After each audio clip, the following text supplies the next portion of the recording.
Nasdaq Composite jumped 1.5% to lead a broad market recovery on Wednesday. The S&P 500 rose 1%, while the Dow Jones Industrial Average added 319 points. This rally was driven by a sudden shift in geopolitical expectations. But why did market sentiment reverse so quickly despite ongoing hostilities? A report suggested Iran has signaled a willingness to negotiate an end to the war. The New York Times stated intelligence-backed channels reached out to the CIA. This pivot significantly eased the panic that previously gripped global exchanges. Earlier, South Korea's Kospi index suffered its worst loss in history, dropping 12.1%. But why was the reaction in Asia so much more severe than in New York?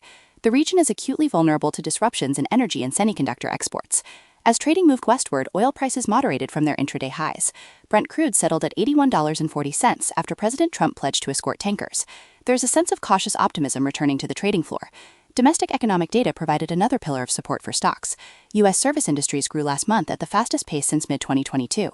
But why did this report surprise analysts who were expecting a war-led slowdown?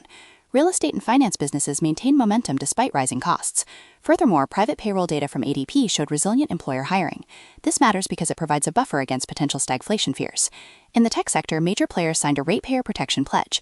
AMZN, GOLD, and MSFT agreed to fund their own power for new AI data centers. This commitment aims to ensure that AI infrastructure does not raise public bills.